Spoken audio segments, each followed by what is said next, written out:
I will tell you about situation of game development in Riga and the rest of the Latvia. And yeah, it's the furthest city from here, so that's the reason why nobody knows what's happening in Riga. So yeah, I will tell you about that. So let's start with the ugly screenshots. These are the first days of the development in Latvia, and yeah, this is the year 1996. So these are one of the first games that I actually can show you, because before that there was one guy. His name was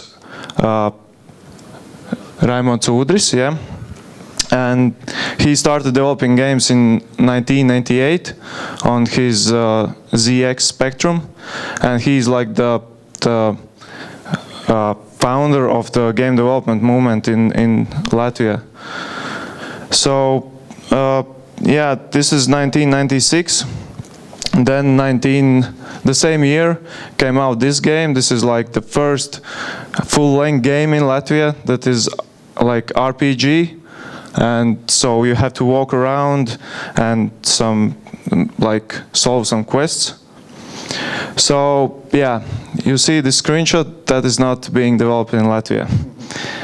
Actually, this is the first company which was founded in 2001, and in 2002 they ported Bejeweled to the Xbox 360. And this is like the first biggest company in Latvia that was developing games. They were actually not developing games, they were porting games to Xbox, but there were some smaller games that they made. Usually they were like casino games. So in 2000 and 2004, the first big game development contest started, and it had pretty good results. So this was the winner of this year. This is Paradise Island, and this is like yeah, the first indie game that was made in Latvia that was actually pretty cool. And yeah, the next year, this is my game I created and won, is 2005. This is the winner of 2006. It's Square 3D. Like you had to, if somebody has played the Squares game, then this is the PC version of it.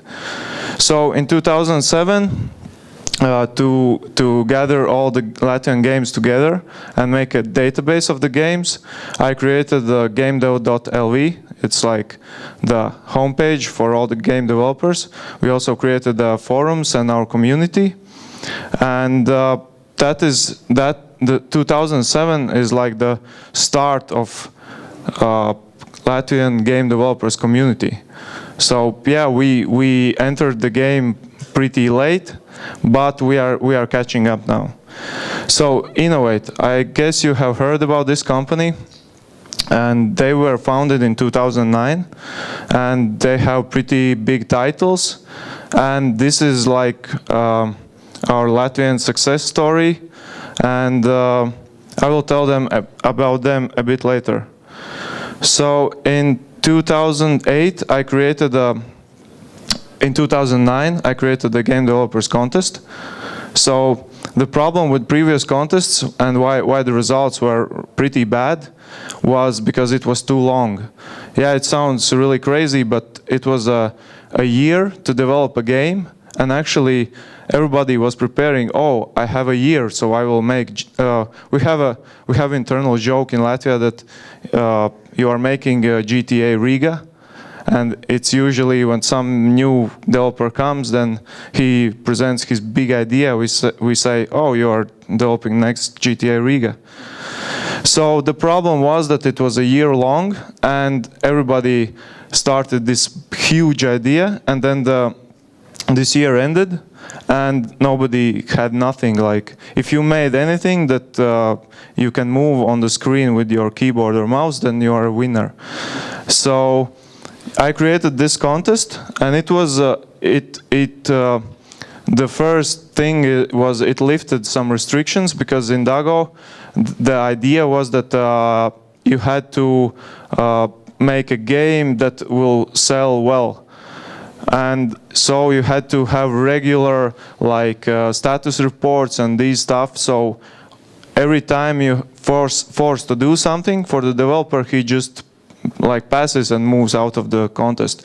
So this competition was a month long, and it was totally free from restrictions. You could register even on the last day of the contest, and what it showed was that the result was a lot better than this year-long Indago contest. So yeah, this was actually the winner of the first game, of the first contest. It doesn't look good, but it was actually pretty interesting. It's like the Boldroid and Pac-Man.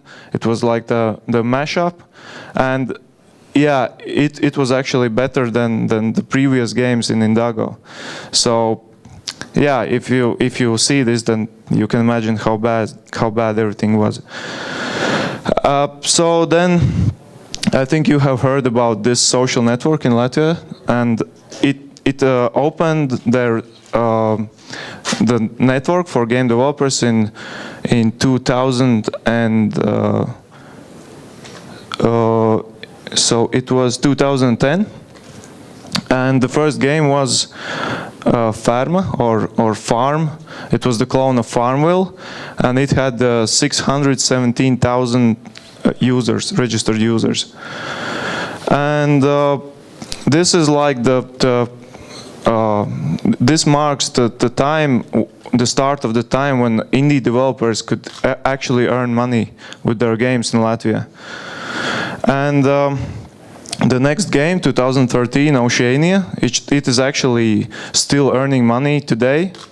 And so all these contests and gamedev.lv community and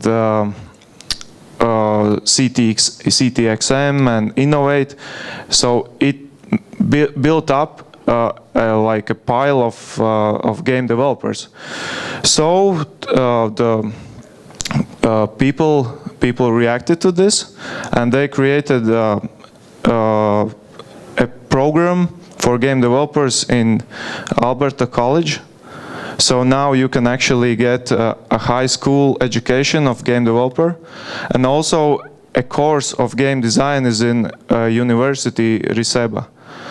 So now every year there comes out, I don't know the precise numbers, but about, I guess, 10 new game developers. So we are building this game development community from different parts. So the more game developers there are in Latvia, the more we can do.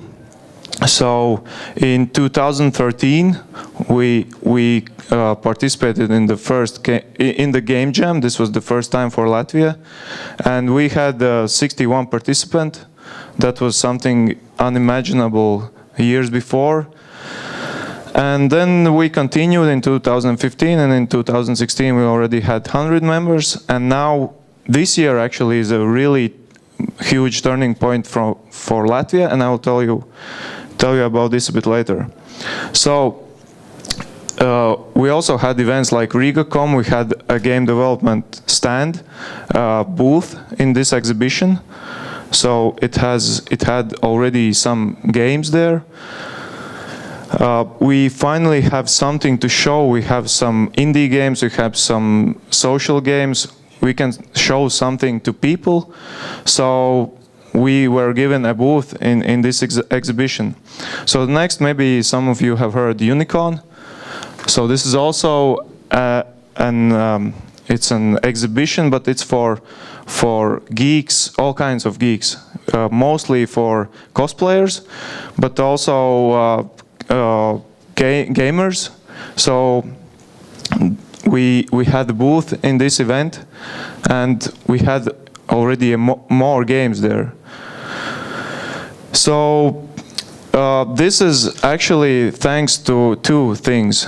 The first is that social games become popular, and Draugiem LV opened, and the second thing is the rise of game development tools like Unity and all the other stuff. That allowed such small countries as Latvia and I guess Lithuania to finally enter the big scene of games or indie gaming, and finally make something that actually can be sold across the world. So in 2015, that is last year, we finally created event Game of the Year of Latvia. And because we finally have some greenlit games, Steam games, we have some cool mobile games, we have cool social games. So this is the winner of the game. Yeah, it doesn't look good, but it actually is a success on Steam. They sold like this guy. This one guy. He sold like almost 20,000 copies in the first month of the game. So yeah, he obviously won the title. And this year we signed the agreement with the Game Insight. You know the company. They're also here in Lithuania. And we signed the agreement that they are sponsoring Game Development Association. And thanks to them, we have a booth here in GameOn. So just go down there, and in the center there is a round booth, and we have 12 games there. So we are catching up with other guys here in Lithuania and Estonia, and I'm pretty sure that in a few years maybe we will be on the same level. So this is a small list of a few games that actually have earned a lot of money in Latvia. And yeah, so the conclusions. There are too many individuals in Latvia. I don't know how it's here, but for me it seems that Lithuanians are more open to collaboration. In Latvia, the winner of the Game of the Year, he also created the game alone, and most of the games here are really created alone, and even people are making their own engines, and so like not invented here, and working alone is a really popular term in Latvia, but it is starting to change finally. So yeah, people are not really interested in helping others. For example, I passed Steam Greenlight a few months ago, and I'm really open to telling about the numbers to others, but that's not the usual case in Latvia. Usually people there in Latvia, they just don't tell anything about their success or how many they earn. So about the success of there was a Cayman game that won the prize.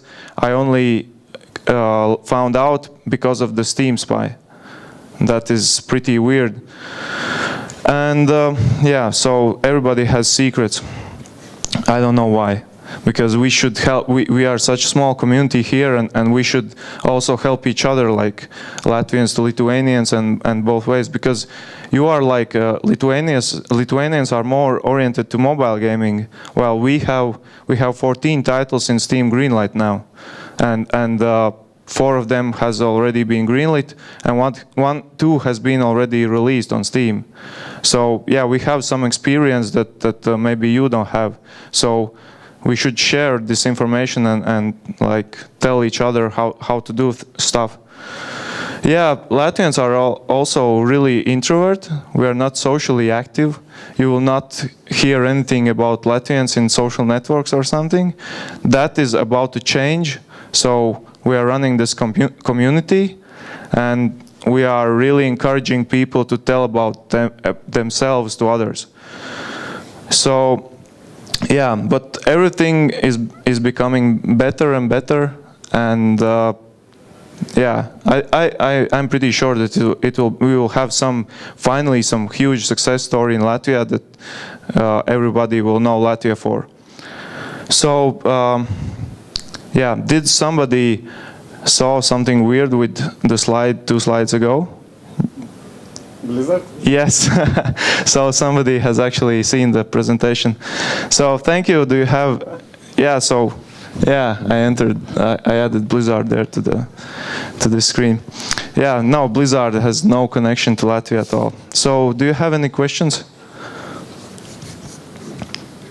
Okay, don't rush everybody at the same time. Okay, so thank you. If you have any questions, just go to the Latvian game developers booth and just talk to us.